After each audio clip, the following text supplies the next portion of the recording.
Industrial machines often have heavy loads to lift or pull.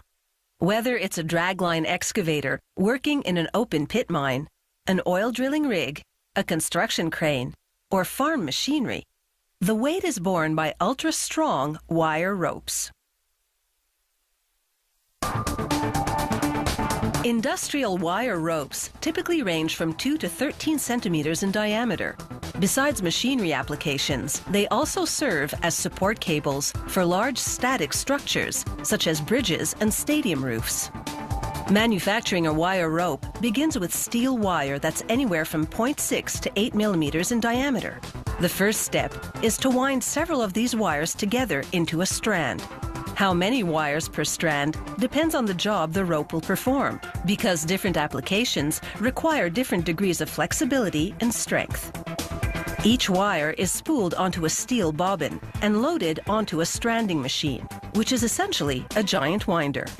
There can be as many as 64 wires in a strand, although the typical range is between 19 and 36. The twisting wires converge in a die, which forms them to the required diameter. Lubrication is critical, and not merely to help the wires move smoothly through the die.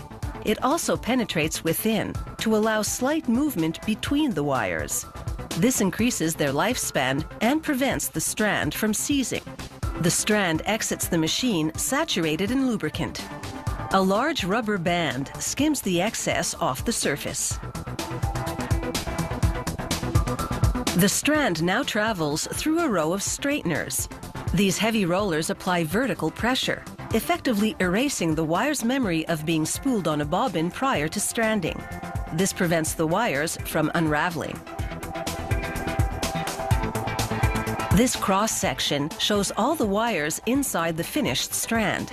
The clothespin gives you a sense of its size. Wire strands are by themselves typically used as structural support cables.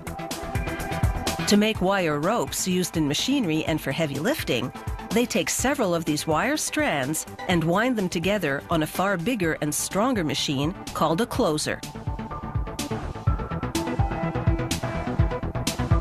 They make this particular rope from 6 wire strands. Before the strands converge in the die, rollers pre-shape them into a corkscrew-like form.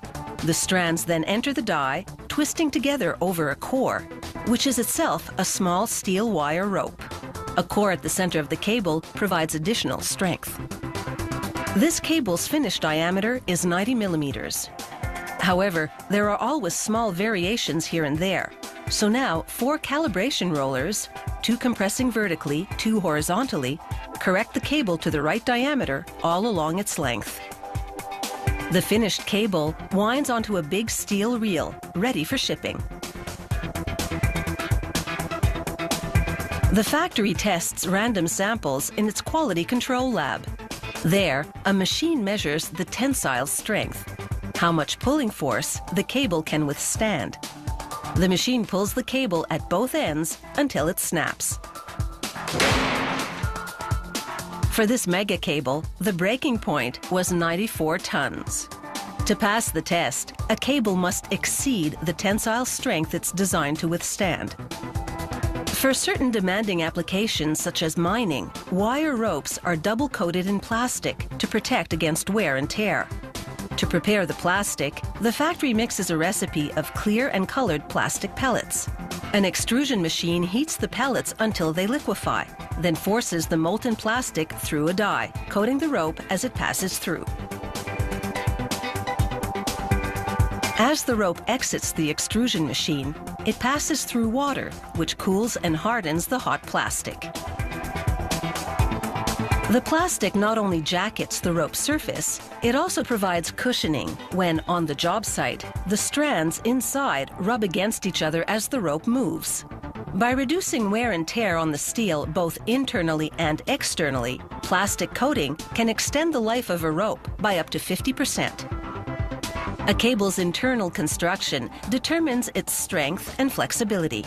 A structural one needs to be strong, immobile, and taut, so it's a single strand made of large wires, whereas a moving rope in large machinery contains many strands made of smaller wires.